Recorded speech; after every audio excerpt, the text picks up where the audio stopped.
Thank you for that brilliant lecture. And I apologize that you all aren't able to ask questions, so hopefully I'm channeling you to, we've done this before, sat on the stage and had people eavesdrop on our conversation, so we're gonna do that again. And I wanna talk about the state of the world, Black politics, social justice, art, and a little bit of history in 30 minutes. Okay.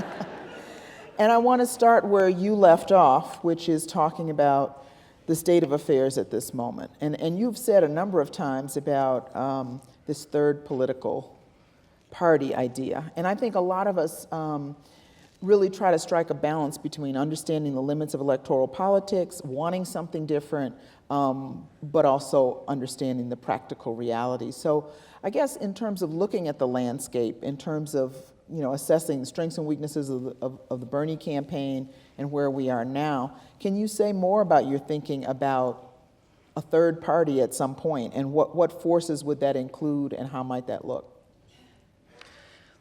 Well, this is not a new idea. Sure. And, I always point out that while I have always voted, I've always been registered in a party other than the two major parties, Peace and Freedom, Communists, Green, but we have not succeeded in creating an independent political party that brings together the forces that constitute our radical and progressive movements. I think this party has to be, labor has to play a major role. And I say this with a certain element of trepidation, because there was a time when we said that labor has to be the foundation of a new political party, but at that time, over 30% of the labor force was unionized. So it meant something entirely different from what it means today. But I still do not want to give up on labor. Right. And I do not want to give up on anti-capitalist perspectives. Absolutely. When you were mentioning a third party, someone yelled out in the audience that you should run for office. I've already done that. No, I know. I'm not lobbying you to do that. But I think, in hearing you talk about labor, you do represent, in a sort of unique way, a connection between many of the struggles that would come to a table, right, to form another party. And I actually feel optimistic at this moment. I mean, it's both a perilous moment, but it's a promising moment. We have an ongoing prisoner strike that started in September. Thousands of prisoners all over this country have been refusing to work in these penal institutions. We have the struggle at Standing Rock, which has been absolutely inspiring and heroic. And the young people in the movement for Black Lives, and not to mention the immigration struggle, the undocumented folks who, in Chicago, by the way, shut down Donald Trump's attempt to have a thing there.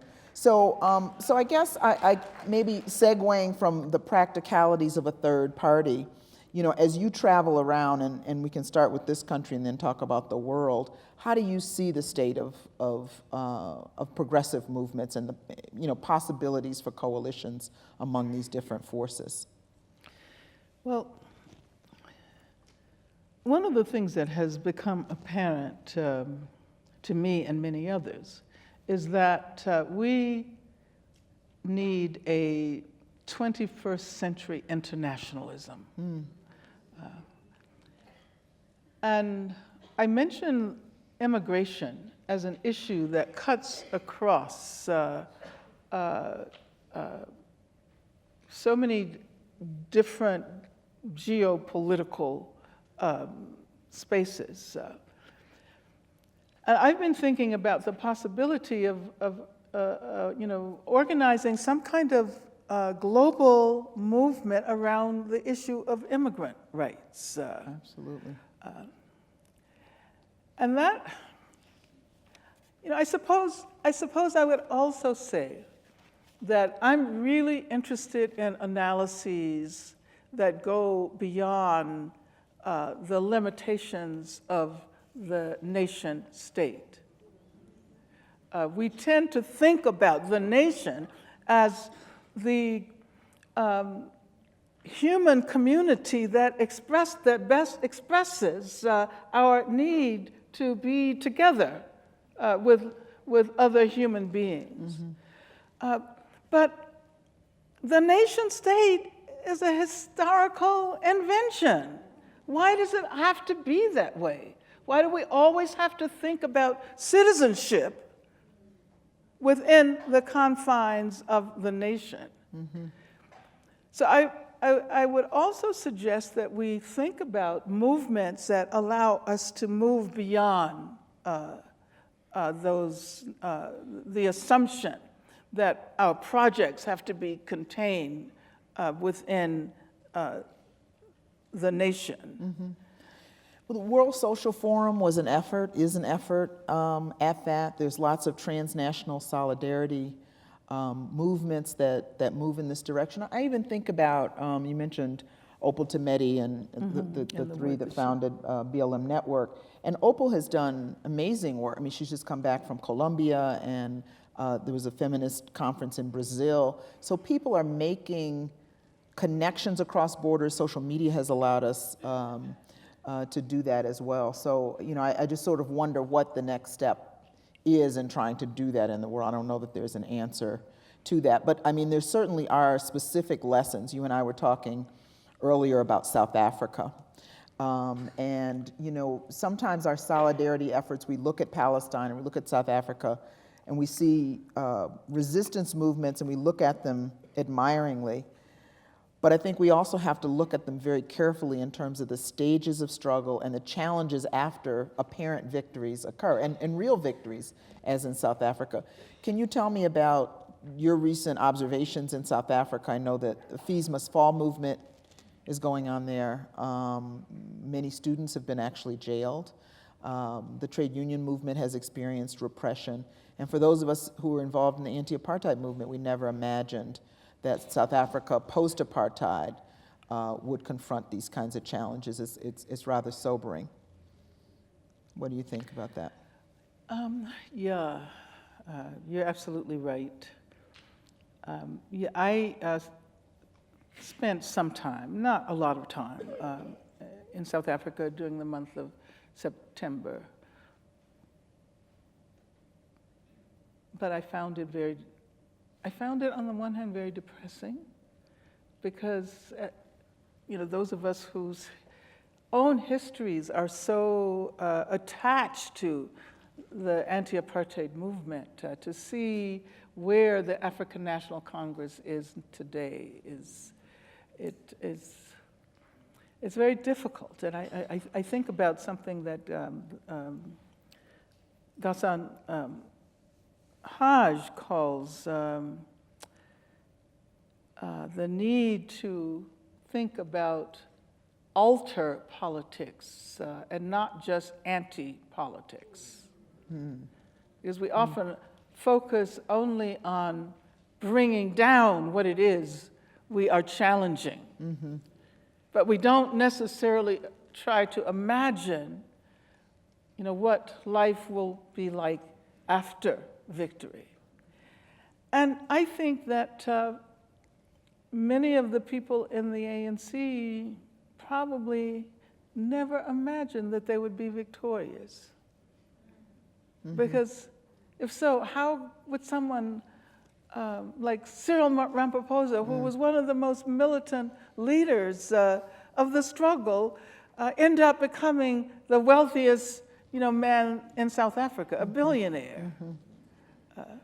And co-signing the shooting of the miners. Of the Marikana miners. Yeah.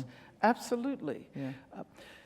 But I was so impressed by the younger generation. I had conversations with many of my old friends, people that I met in the 1970s and 1980s, and it was, there were nostalgic moments, remembering what it used to be like, and also listening to them talk about the difficulties, the fact that the ANC has lost election after election after election. But then on the other hand, there are these young people who were born after the downfall of apartheid and who want to see a new world, who have ideas about the future, who moved from roads must fall to fees must fall to free education. And then I had the opportunity while I was there, you probably saw it on social media, to meet with the young girls at Pretoria High who had been penalized for wearing their hair in afros. Afro puffs. Well, they had all different versions, but they had been instructed to straighten their hair. Right. And so what was interesting was that the young one, whom photographs circulated all over the social media, she's the youngest one, 13 years old, I think. So she was asked to come to the stage in the aftermath of my Steve Biko lecture. And she seemed really hesitant, and I couldn't figure out, why she didn't want to come. But as it turned out, she didn't want to come by herself. She had her whole crew there. She had there were about 15 young women, all of whom came up to the stage. And afterwards, I had the opportunity to talk to them, and I realized how serious they were. Yeah. It wasn't just about hair, it was about language, because they're contesting the fact that Black people are often not even allowed to speak their native tongues. Which is so ironic, because Which is totally ironic. And therefore, while Black people are, of course, in the numerical majority, they are in the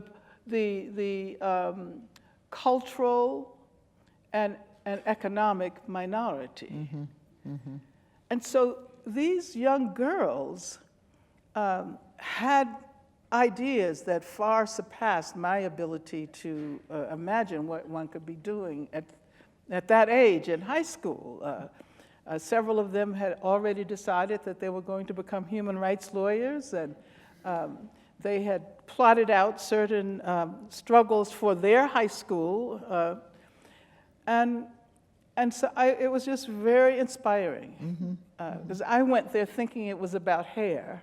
It was about so much more. And I kind of shy away when in discussions about hair, just because I've been forced to carry this historical burden of a hairstyle for so long.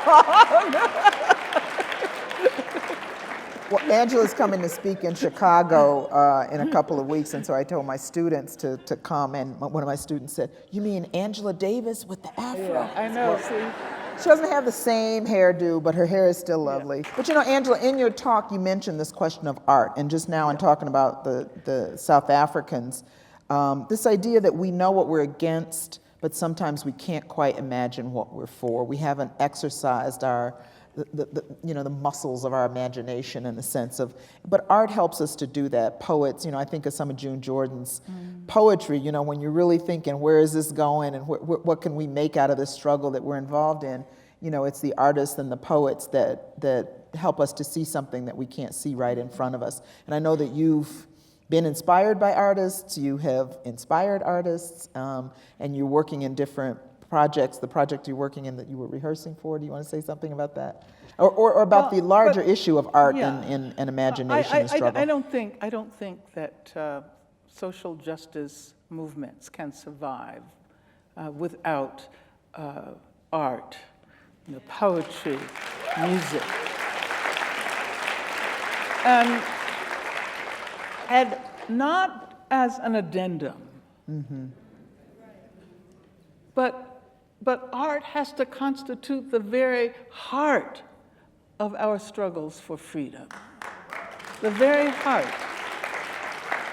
And so I've been interested in music for a long time. I wrote a book on the ways in which Black women contributed to what became feminist perspectives on relationships and so forth. And I wrote that book on music because it occurred to me, I'd done all of this research on Black women's contribution to feminist movement, and I realized that I was only able to address contributions from women who were literate. Therefore, middle-class women. So my question was, well, what about working class? What about poor Black women? And that is how I found my way to the blues and did that research. And I've been, well, right now I'm going to do a performance, participate in a performance at the San Francisco Conservatory of Music on Friday. It's exciting. It's a pre-election concert.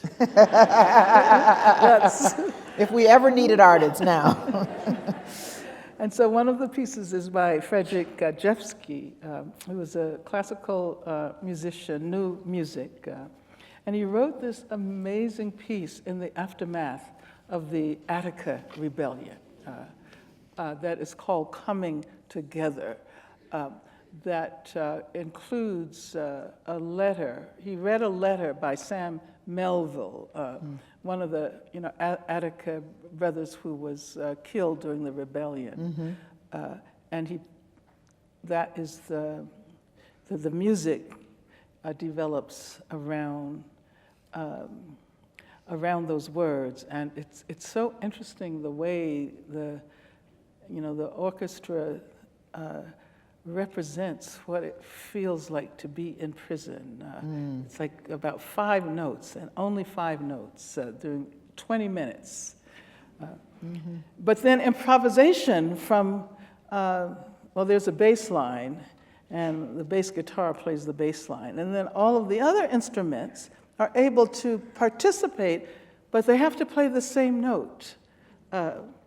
And so it becomes this amazing expression of what it means to create unity, even under the most restrictive conditions. Even when one thinks about the Attica Rebellion and Heather Ann Thompson's new book, Blood in the Water.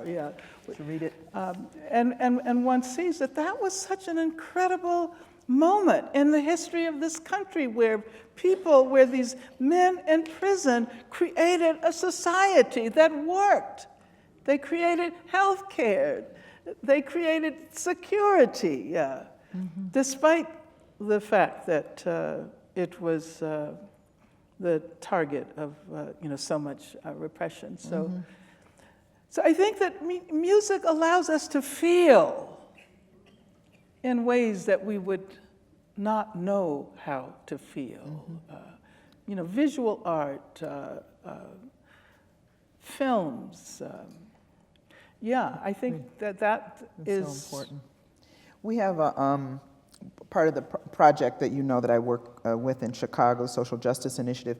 Some of my colleagues, Beth Ritchie included, teach in Stateville Prison. It's a maximum security prison in Illinois, and we did an exhibit which was the writings of incarcerated students, and we had Chicago artists respond to those writings, those yearnings for freedoms, called Writing Through the Wall. And then we did an exhibit, and a quilter did a quilt about a prisoner imagining his child who was growing up without him, and someone else did a sculpture, and it was just this beautiful artwork. And I think sort of the real test of kind of humanity and our imagination is imagining a world without prisons, right? Which you have been so important in reminding us to do, right? Exactly.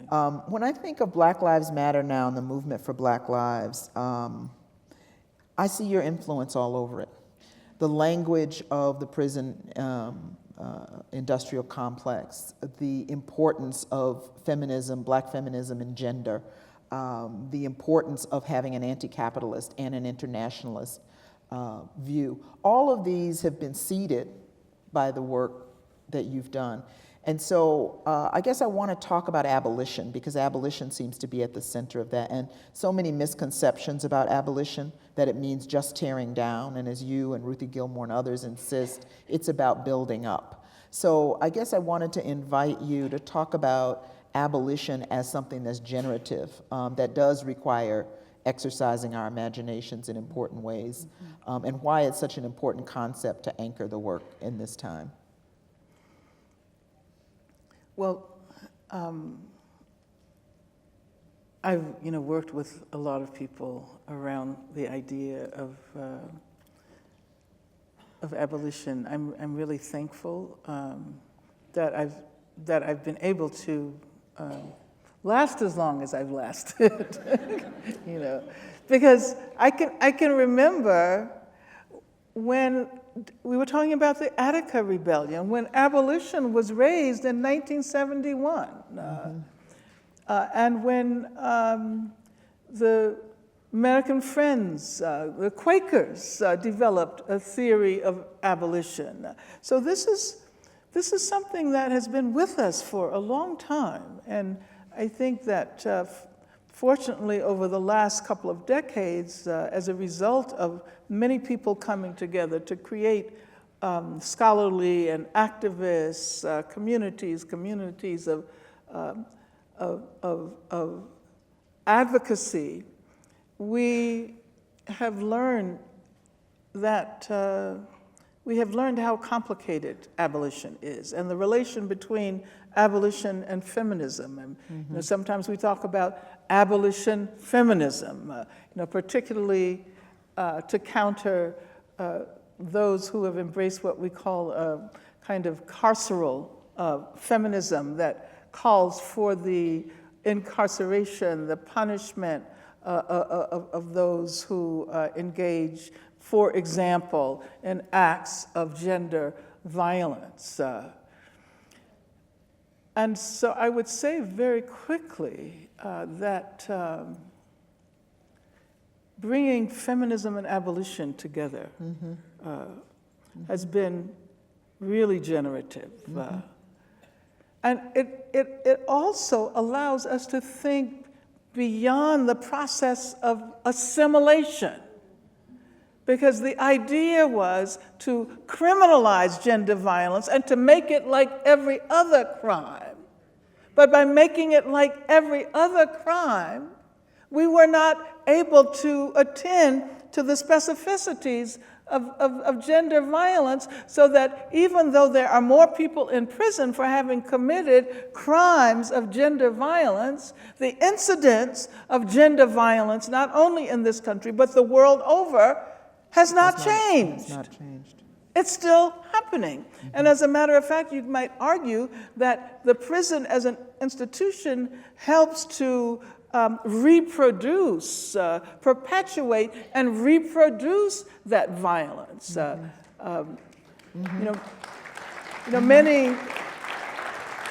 Many scholar activists who think about the relationship between intimate violence and institutional or state violence they make it clear that we have to think about alternative ways if we are serious, if we want to get rid of gender violence, then we have to do something else. Then we have to face the issue. And imprisonment does not allow us to face any of the issues people end up going to prison for.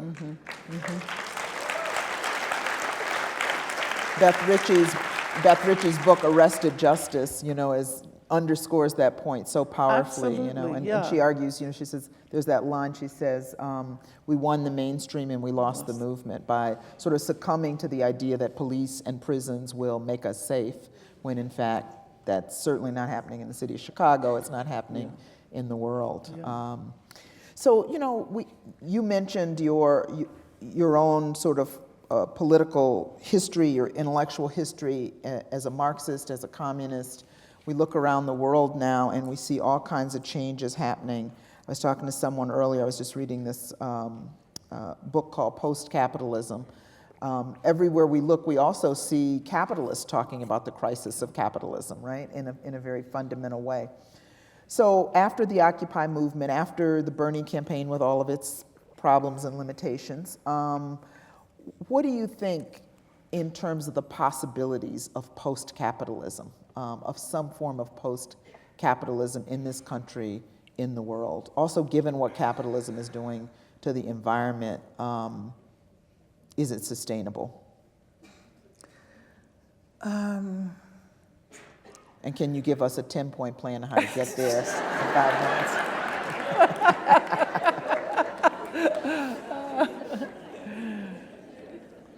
Well, the first thing is that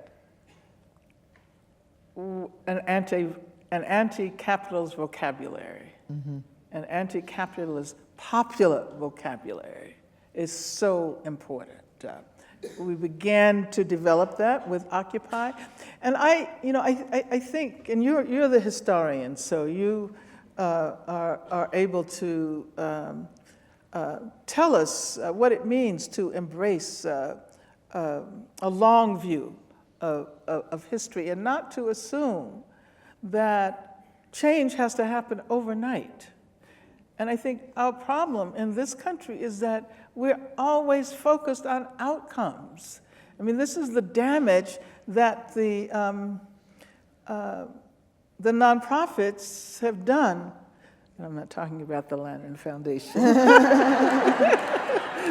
To the movements, because they want to know immediately, what is your project? What are you going to do? How can you evaluate it? And what are you going to achieve? And how can you evaluate that? Well, some of these things are not achievable right now. We have to think about 20 years, 40 years, 50 years, 100 years, 200 years, 500 years. And this is, again, what I really appreciate about indigenous cosmologies, the ability to think about life in those vast historical terms, so that we recognize that what we do at this moment will have consequences for people 5 generations from now. Mm-hmm.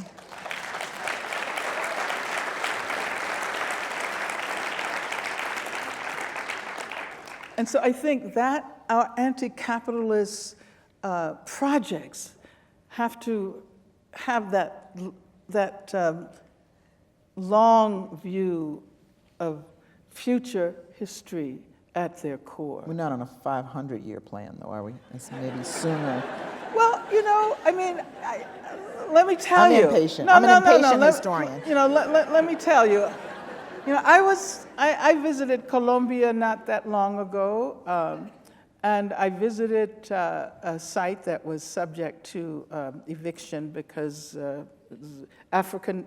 Afro-descended Colombians who were being forced to leave because of the gold mining that the big corporations wanted to do. And the people who lived there had been living there for over 400 years. 400 years, so they were, when they sang their songs and performed their dances, they were communicating with their ancestors centuries before them. And I think that our movement lacks a kind of spirituality that has, it's the damage that capitalism has done, because capitalism is about profits and immediacy and what you can achieve immediately. But if we learn how to experience some kind of spiritual connection with those who are our ancestors and those who are coming after us, then maybe maybe it won't feel so bad to think about, well, this is going to happen after I'm gone. Because most people think, well, I'll be dead then, so what difference does it make? Because we measure the success with our own lifetimes. And that makes no sense at all, because we are just tiny, tiny specks in a huge, huge history. I have to work on that. Well, see, this is why I think meditation is really helpful. Yes. And we were talking about yoga. Yes. And She's very health conscious. So I want to ask you about that, because that is, I think, one of the things I appreciate about young people in the movement now is they have focused on healing and self-care. They focused on accountability around personal issues in movements in ways that I think were not as prevalent at all, really, in the 60s and 70s. And you have made this a priority in your life, I think. How important is that for us as individuals? I mean, the spirituality of seeing the struggle beyond us, looking at ancestors, looking at descendants, but also finding a kind of centeredness and not allowing ourselves to destroy ourselves in the process of fighting for what we believe in. You seem to have, I mean, when I said before, people describe you as ageless and timeless and all this kind of stuff. I mean, yeah, I mean, you know, you're gorgeous. She's gorgeous, right? But you also take care of yourself, and you center yourself in order to sustain yourself in this work for the long haul. Is that true? well, I had to learn how to do that. That didn't come natural to me. But what concerns me these days is how to develop collective practices. Yeah. Because we tend to think about self-care as individualistic. And I know, I started practicing yoga when I was in jail. And I often say now that I am so thankful for the time that I spent behind bars.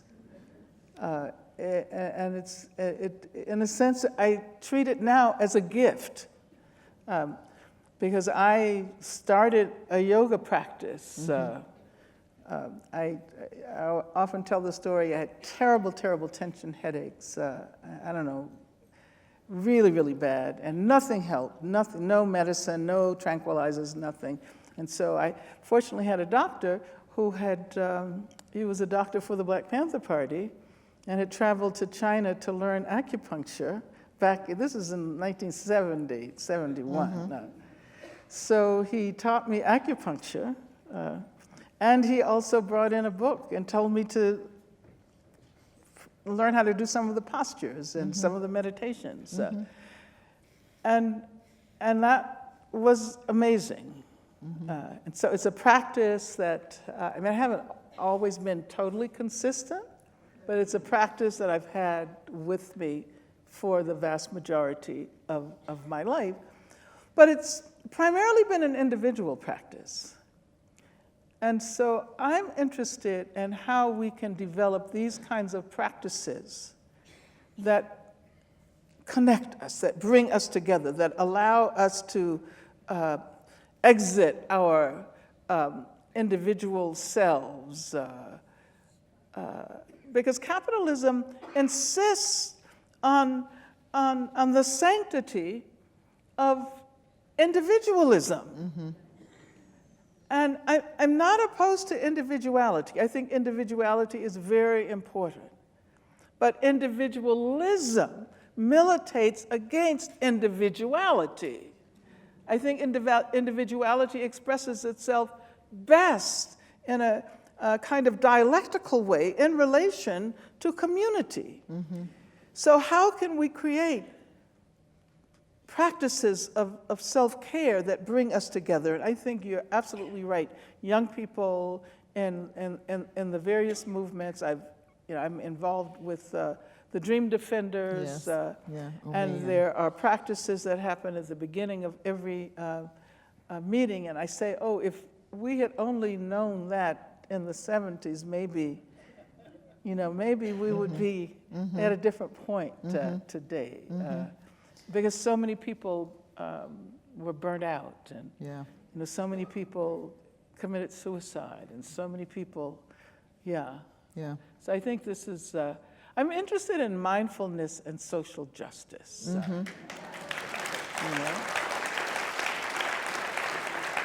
And a mindfulness that brings us together as community and allows us to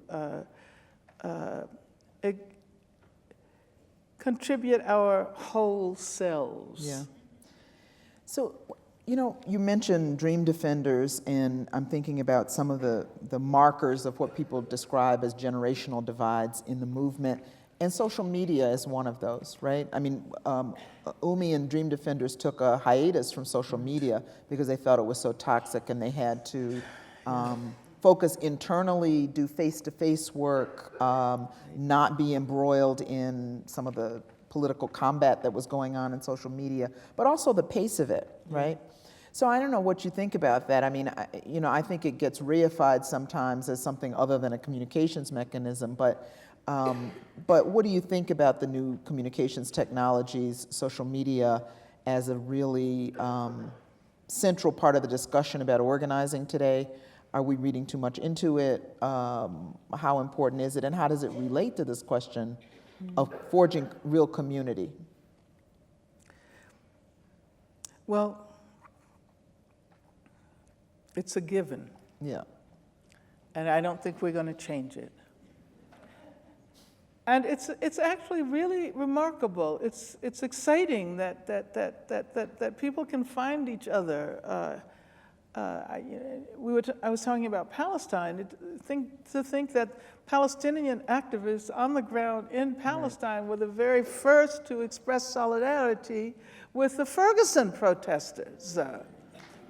And that could not have happened. We couldn't have sent a letter and No. carrier pigeons. So there is amazing potential. But I think, as Umi Salah of Dream Defenders pointed out, one can become really confused about the power of social media. And he was speaking, for example, about the fact that people began to confuse the number of likes with the actual organizing process. So I would say that it's a powerful medium of communication, but it has to be that. It cannot control what the message should be. It cannot become the organizing process. It can become a part of the organizing process, and it can facilitate it. But building community is complicated, and organizing is hard. It's very, very hard. This is why the best organizers have been women.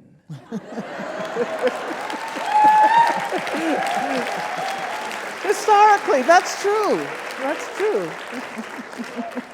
And you've been a very important role model, I think, for this generation of young activists. And I also, and I've written about this, some of the myths about the generational divide. When you went to Ferguson, and I've interviewed people who, I wasn't there when you were there, but who welcomed you when you were, and you were welcomed, I think, with open arms. I think maybe because we try to be well-behaved elders and not go in and tell them what to do, but it's also the politics that you represent. I mean, Sharpton was booed both there and in Washington, D.C. because of a very masculinist way, a very patriarchal way of coming in and trying to relate across generational lines. And I think both because of your politics and also because of who you are, you went in very differently and have been received very differently in the movement. Well, I think that generationality is so important. And creating relations across generations. But we can't assume that the older people have the answer. And unfortunately, I mean, this is one of the unfortunate factors of growing old. Older. Well, no, I'm saying growing old, because I think so many people attempt to address the anxiety of age by assuming that they incorporate all of the knowledge that is to be had, and therefore they speak down to younger people. And I've always thought, I mean, and this is something that I've really been conscious of as I grew older. You know, when I turned 30, because it used to be that people said no one over 30 could be trusted, right? But I've been aware of the process and what it means to have been a part of a movement that inspires ideas that animate younger people. In a sense, they stand on our shoulders. And you're young, right? Because I love her. I met Barbara when she was a student. So I was a mature student. she was a mature student, but she was a student. She was a part of the youth then.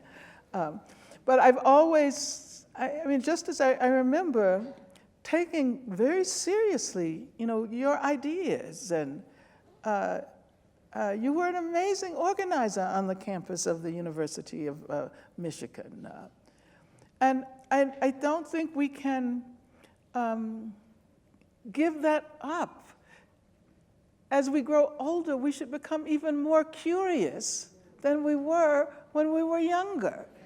And we should also recognize that young people have ideas that we are incapable of having.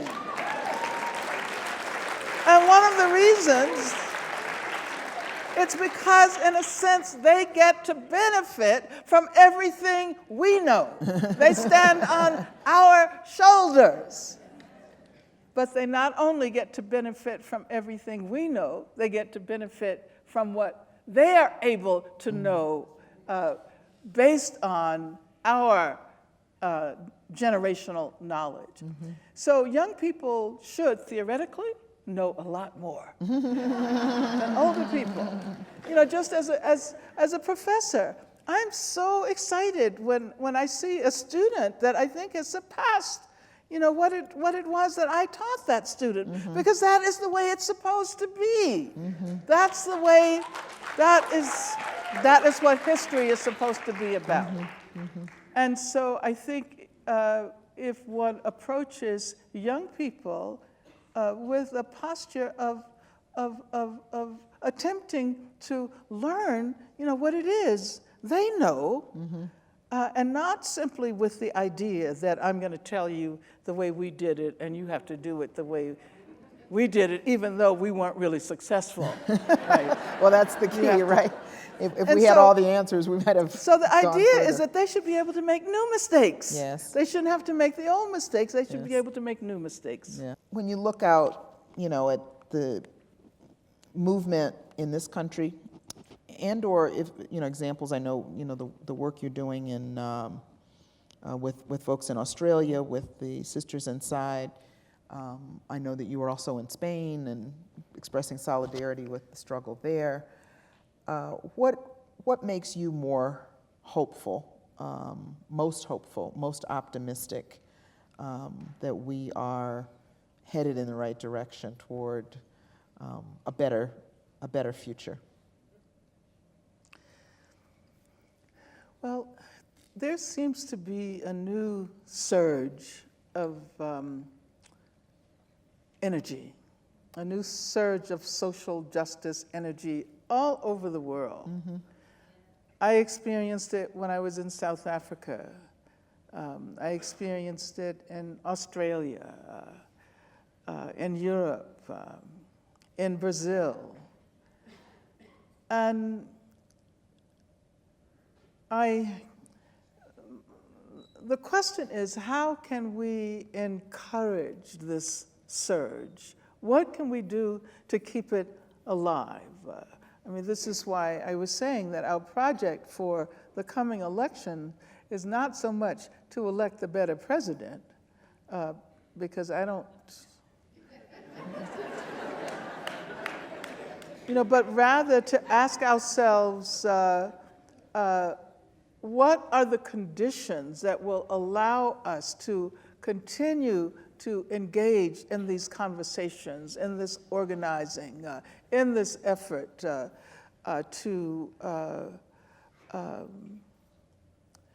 create a better world? And I think, feminists for a long time have been talking about this intersectionality. Yes.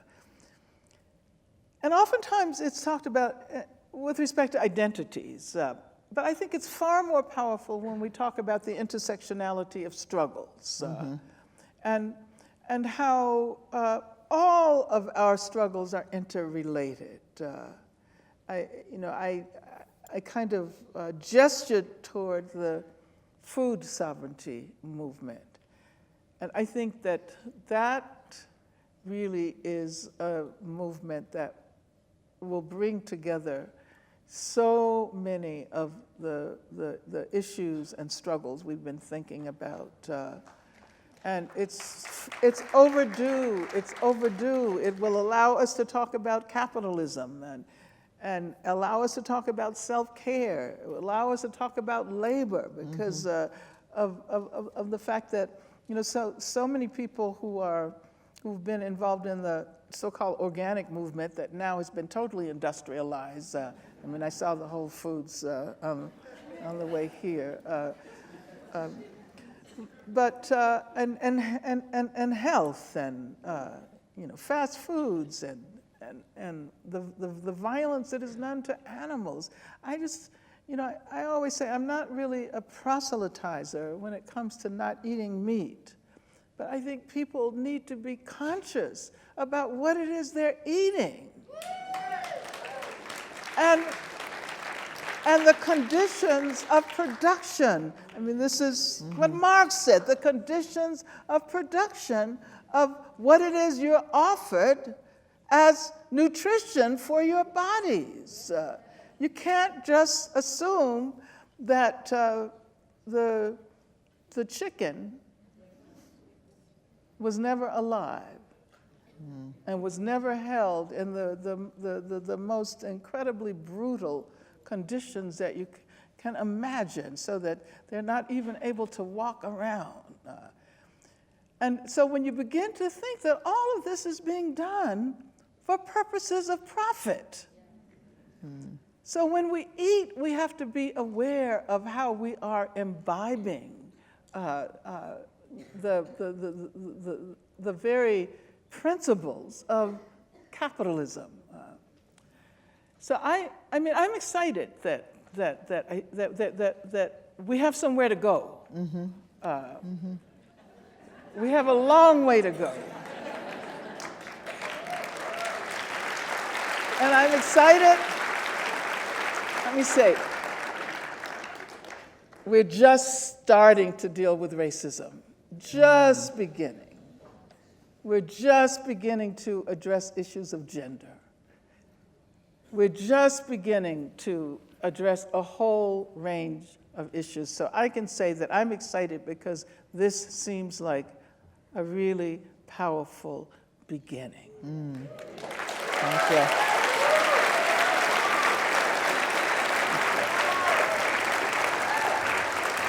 So that's a perfect note to end on.